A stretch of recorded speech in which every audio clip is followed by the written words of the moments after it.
O capitão bandido, ciente da necessidade de uma retirada estratégica, deu a ordem para seus homens recuarem. No entanto, ao tentarem executar a manobra, depararam-se com uma barreira invisível que bloqueava o seu avanço. Encontrarão-se encurralados. Monarca, testemunhando o dilema, refletiu que a linha intransponível para os vivos era uma prerrogativa exclusiva a ser ativada pelo sacerdote da corrupção. Essa barreira tinha o propósito de evitar que inimigos vivos escapassem e escondessem o divino poder da corrupção. Os bandidos, mergulhados no desespero, clamaram por ajuda, esperando por um salvador. Monarca, com um sorriso enigmático, expressou sua profunda compreensão da autoridade agora à sua disposição. Enquanto o capitão bandido confrontava sua situação desafiadora, reconheceu que não havia alternativa senão resistir. Ordenou aos seus homens que desembainhassem as espadas, preparando-se para uma batalha desesperada. Antes que o capitão pudesse proferir outra palavra, contudo, uma criatura monstruosa surgiu, atacando de forma feroz e deixando seus subordinados angustiados, preocupados com a sua segurança. Enquanto os bandidos restantes observavam a monstruosidade, o medo estava estampado em seus rostos cobertos de suor. O monstro emitiu um rugido estrondoso, intensificando ainda mais o terror que os consumia. Sobrecarregados pelo pavor, os bandidos imploraram a Marnak, suplicando por suas vidas e prometendo abandonar para sempre a vida de crime. Em um estado de desespero, imploraram a Marnak por misericórdia e salvação. No entanto, Monarca simplesmente sorriu em resposta, comandando o monstro e concedendo-lhe total liberdade para lidar com a situação, exceto por poupar as suas vidas.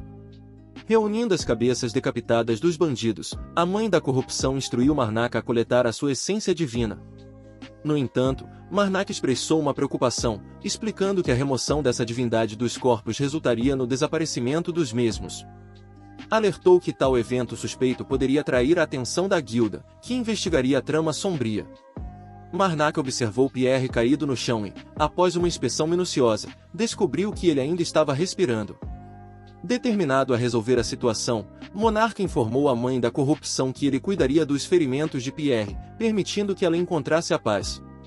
O monarca expressou seu compromisso em fazer tudo o que fosse necessário para salvar Pierre, compreendendo que isso beneficiaria não apenas o bem-estar do ferido, mas também a reputação de Marnak. Ele pediu a ajuda da mãe da corrupção para conter o agravamento dos ferimentos de Pierre em um local desconhecido. O sacerdote-chefe, segurando um cálice, indagou sobre o destino do indivíduo que roubou a relíquia. O sacerdote masculino respondeu, afirmando que fora informado que o ladrão havia sido decapitado no local. Intrigado, o sacerdote-chefe questionou o paradeiro e o destino do corpo do ladrão. O sacerdote masculino explicou que, devido à falta de recursos de pesquisa disponíveis, eles não conseguiram trazer o corpo do ladrão consigo. Compreendendo as circunstâncias, o sacerdote-chefe reconheceu a situação e deu permissão para o sacerdote masculino retornar. Em seguida, ela declarou a sua intenção de empreender uma peregrinação a partir daquele momento. A súbita decisão de embarcar em uma jornada espiritual surpreendeu o sacerdote masculino, levando-o a questionar a razão por trás da escolha do sacerdote-chefe. Indagou se estava relacionada a alguma profecia que eles haviam recebido. O sacerdote-chefe confirmou essa suspeita, revelando que a peregrinação era, de fato, uma resposta à profecia. Além disso, mencionou a existência de alguém específico que ela precisava encontrar. Uma década atrás, todas as ordens religiosas haviam recebido uma profecia enigmática. O fim vestirá a casca da vida e virá lançar-se sobre o mundo. Nesse momento, Aron convocou Marnak e informou-lhe que agora estava autorizado a retornar. Explicou que havia obtido as devidas permissões dos guardas. Surpreso, Aron mencionou que jamais teria antecipado a força que Marnak possuía, considerando a sua aparência. Marnak, um tanto envergonhado, admitiu que, de fato, possuía uma força maior do que aparentava. Aron observou as cabeças que Marnak segurava e comentou que ouvirá dizer que elas eram a fonte dos problemas. Em vez de Marnak continuar a carregá-las, sugeriu que a guilda as mantivesse temporariamente. O monarca concordou com a proposta e entregou as cabeças a Aron. Aron, preocupada com o alojamento de Marnak, indagou se ele tinha um lugar para ficar. O monarca respondeu afirmando que acreditava que um quarto estaria disponível na cidade e planejava iniciar a busca em breve. Aron expressou ainda mais preocupação, notando que Marnak não tinha um lugar adequado para ficar. Generosamente, ofereceu-lhe a oportunidade de se hospedar em sua própria residência. Essa proposta deixou o monarca levemente corado, claramente surpreso com a sugestão de Aron. Na noite seguinte, Marnak confidenciou a Aron que ele estava completamente ciente do motivo pelo qual ela o convidou, uma razão pela qual ele aceitou. Ele assegurou a Aron que não tinha intenções maliciosas em relação à jovem dama de cabelos vermelhos, e que ele compreendeu o significado por trás do convite para dormir na hospedaria da guilda de mercenários. No entanto, enquanto eles conversavam, uma batida na porta chamou a atenção de Marnak. Aron entrou e cumprimentou Marnak. Ela explicou que preferiria que Marnak descansasse o máximo possível, mas havia um assunto que exigia a atenção de monarca. Marnak prontamente se levantou e calçou seus chinelos. Ele disse a Aron para não se preocupar e perguntou qual era o problema. Aron informou a Marnak que o Lorde de Goes, chamado Tradion Filian, desejava vê-lo. A notícia surpreendeu Marnak, que se questionou o motivo pelo qual o Lorde desejava encontrá-lo. O monarca, intrigado, perguntou a Deren se ela sabia por que o Lorde estava pedindo por Marnak. Aron então explicou que o capitão Galat, do grupo de mercenários que havia falecido, na verdade era meio-irmão do Lorde. Na mansão do Lorde, Marnak chegou e foi guiado pelo mordomo para encontrar o Lorde Tradion. Após uma breve troca de palavras, o mordomo se retirou, deixando Marnak sozinho com o Lorde. Tradion perguntou a Marnak se ele foi testemunha dos momentos finais de seu meio-irmão. Ele ofereceu chá a Marnak, mas o monarca não respondeu verbalmente. Em vez disso, um sorriso enigmático surgiu em seu rosto. Nesse momento, a mãe da corrupção, que estava presente na forma de Marnak, notou algo peculiar sobre Tradion. Ela desenhou um X no Lorde em sua mente, indicando que ele não era um ser vivo, mas sim um demônio.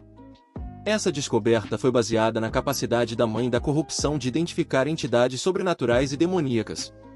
Enquanto Tradion continuava a conversa com Marnak, ele revelou seu verdadeiro nome, Kraven, e Monarca fez o mesmo, apresentando-se como Arnash, um sacerdote que servia a mãe da corrupção. O Lorde Tradion expressou surpresa ao ouvir o nome da mãe da corrupção e questionou a escolha de Marnak em seguir tal entidade. Marnak explicou que sua lealdade estava firmemente com a mãe, o que intrigou Tradion. Após a conversa, Marnak deixou a mansão e contemplou os eventos que acabaram de ocorrer. Ele reconheceu que a situação com o Lorde Tradion foi bastante inesperada. Reavaliando os eventos recentes, Marnak considerou que a vida pode ser complicada e imprevisível. Marnak compartilhou seus pensamentos com a mãe da corrupção, refletindo sobre o ouro que Tradion lhe ofereceu. Ele percebeu que o ouro não era uma tentação para ele, mas sim um reflexo da intenção de Tradion de descobrir a verdade. O monarca ressaltou que não era um sacerdote ganancioso, mas sim alguém que valorizava a verdade. No entanto, o monarca também reconheceu que a mãe da corrupção tinha ido longe demais em sua busca pela verdade. Ele a tranquilizou e explicou que o amor era algo que não apodrecia, assim como o ouro. Ele reforçou seu compromisso e amor pela mãe, acalmando sua inquietação. Aron expressou sua felicidade pela volta de Marnak e perguntou por que ele não cumprimentou os sacerdotes da seita de ensino. O monarca sorriu, indicando que não estava interessado em interagir com os membros fanáticos da seita naquele momento. Mais tarde, o monarca se deparou com um grupo de sacerdotes da seita de ensino. Ele observou seus comportamentos excêntricos e questionou por que eles decidiram visitar o Lorde Tradion. Cornu explicou que estavam seguindo uma profecia recebida há uma década. O padre Orvis, membro da seita, acreditava que a profecia estava relacionada a algum tipo de demônio. A conversa continuou, revelando que o padre Orvis estava usando um santo relicário para verificar a possível presença de traços demoníacos em Tradion. A situação tomou um rumo inesperado quando o santo relicário brilhou intensamente, indicando a presença de um demônio.